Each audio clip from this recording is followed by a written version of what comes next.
Have you ever really sat down and wondered what happens if you don't pump out your septic system?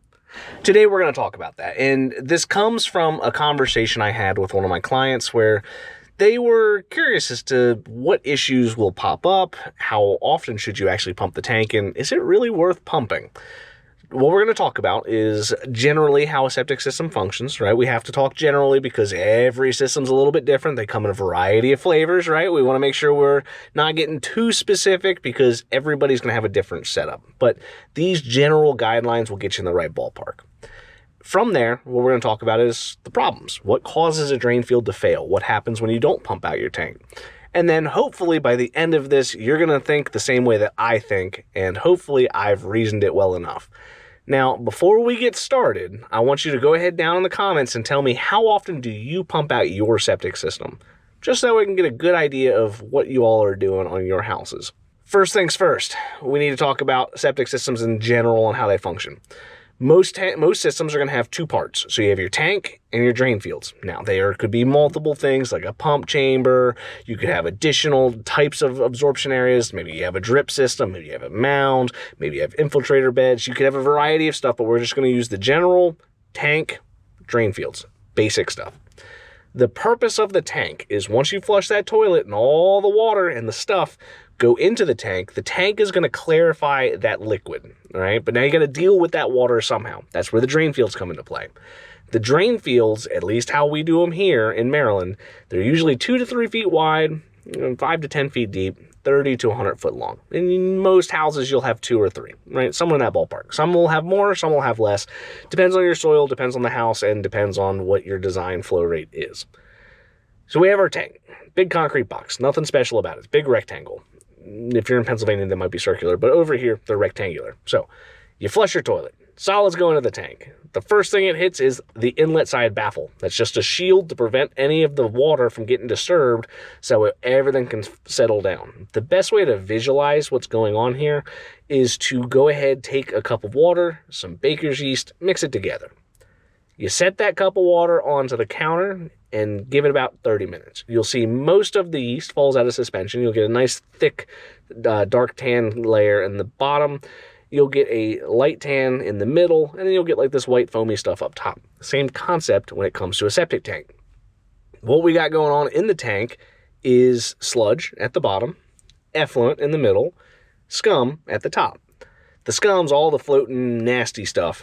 Hair, oils, greases, toilet paper, flushable wipes, plastic, cigarette butts, all those sorts of things. The sludge is exactly what you think it is. It's all the condensed, heavy stuff that's fallen out of suspension and is sitting at the bottom of the tank. Real thick, sticky. When it comes to a tank, you want to pump it, generally, our state guidance, and the University of Maryland says and suggests that you should pump every 2 to 5 years, depending on occupancy, usage, etc. The reason you need to pump is no matter how good your gut biome is, no matter what type of additives you're putting in there, you're going to produce more solids than the bacteria can consume. The other thing to think about is, okay, so the bacteria is consuming the solids, but where does that go? And the answer is you're a drain field. You can't just take the solids out and then they just disappear. They will go somewhere, and the usual somewhere that they go is back into suspension and into the absorption area.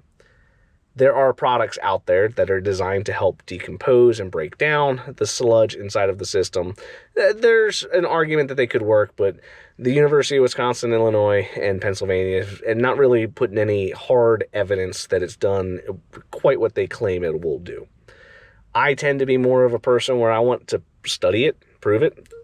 I'm sure there's a product out there that does pretty good work, but you got to take it with a grain of salt. The tried and true method that I know for sure works is pumping out your tank. So you want to pump it out regularly. In the tank, you got to think about the accumulation of solids. So we have the front and back are usually separated by between 8 and 10 feet. And most of our systems around here will have 3 lids. So we'll have a small one in the front, small one in the back, and a big one in the middle. So as you introduce sludge into the system, you should get a top side, front of the tank, higher than the back of the tank, meaning more solids will be up front towards the inlet versus the outlet side.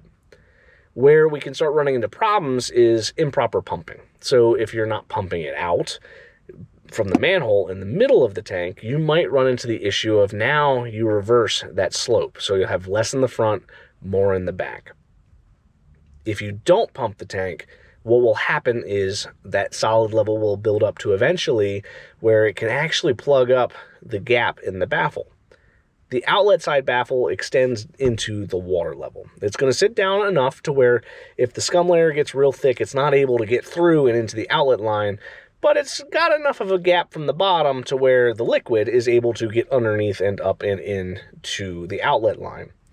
If you let the sludge build up to where it covers that hole, now you run into the issue of improper drainage to where maybe now the water comes up and over top of the outlet baffle. Sometimes I've seen this happen where it can be so thick that it just happens to siphon everything out. So that's why we don't use candy cane baffles anymore, is it'll siphon all the water out of the tank and into the drain fields, sludge and all going with it, and that can cause problems. No matter how good you take care of your system, a little bit of debris will go into the system.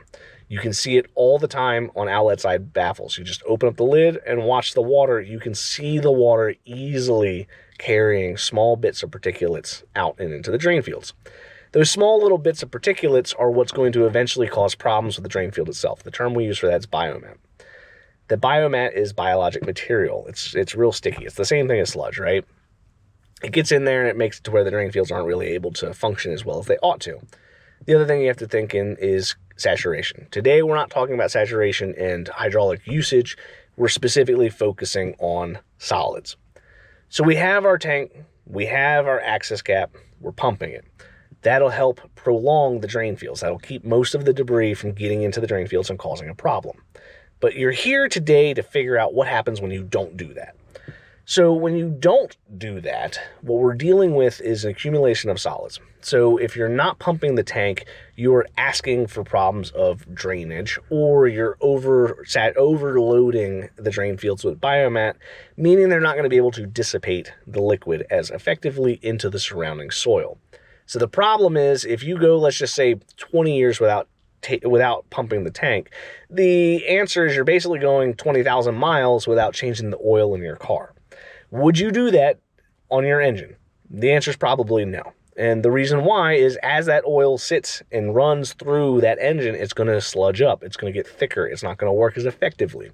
Same concept happens inside of a septic tank. It gets thicker. It makes it harder for that water to basically drop out of suspension all of the solids, so you have less clear liquid going into the drain fields.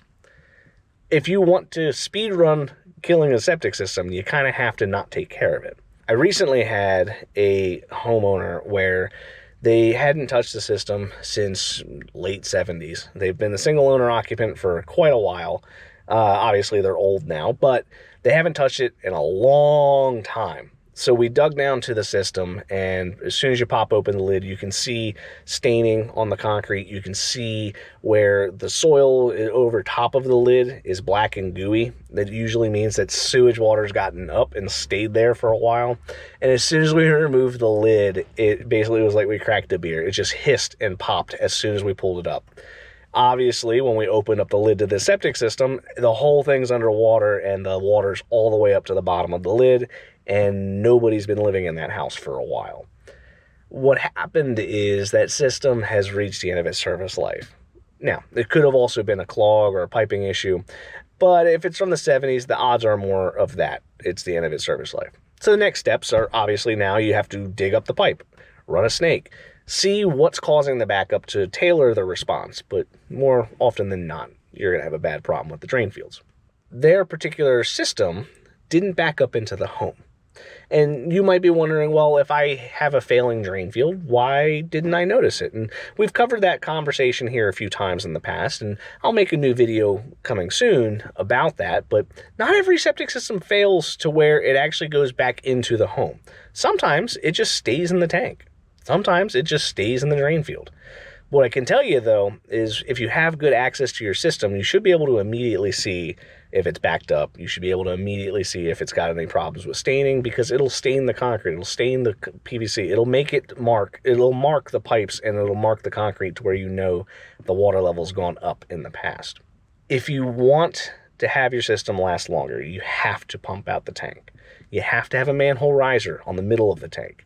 Yes, it's inconvenient to pump it through the middle of the tank, but you will always have a better pump if you pump it from the middle versus the front or the back. You should have access on all parts of the system, so that way if you have a problem with a pipe, you can get to the outlet side or you can get to the inlet side to fix whatever the problem is. But if you don't have that option, you want the middle of the system so you can pump all four corners of your tank to get all that sludge out of the system. Properly pumping your system will help to extend the lifespan of it. If you're not properly pumping it, you're just asking for problems to come up. Most commonly, failure in your drain fields. I always advocate 2 to 3 years for a family of 4. If you're active, you're young, you got kids, you got people coming over regularly, you're probably producing enough liquid and solids to where you might want to get it done every 2 or 3 years. Some counties will actually have incentive programs. They might give you $50 to pump it every 3 years. So if you're looking to pump your tank, it may not hurt to go to the local county health department and just see if they have any programs out there to pay you for pumping the tank. To me, it's a pretty cool concept when it does happen, but your county might be offering something like that. So free money is free money. Look into it. The key takeaway, though, is pump out your systems and don't go too long between it. The other thing is, as these systems start to fail, when you're pumping it regularly, your septic guy's going to warn you, hey, toilet paper is somewhere it shouldn't be. You might want to look into why it's doing that. And the reason you want to do that is so that way if you notice a problem before it becomes a really big problem, remember, sometimes it does back up into the home. If you're able to notice the issue, address the issue, maybe you get lucky and you don't have sewage in your basement, because that would be kind of gross. If you followed me this far, I truly appreciate your viewership, and hopefully this was able to give you some guidance. Remember, leave a comment below. Let me know how often are you pumping your tank. I think it'll be an interesting conversation to have. I have videos posted every day on the World of Well and Septic, and I look forward to talking to you all tomorrow.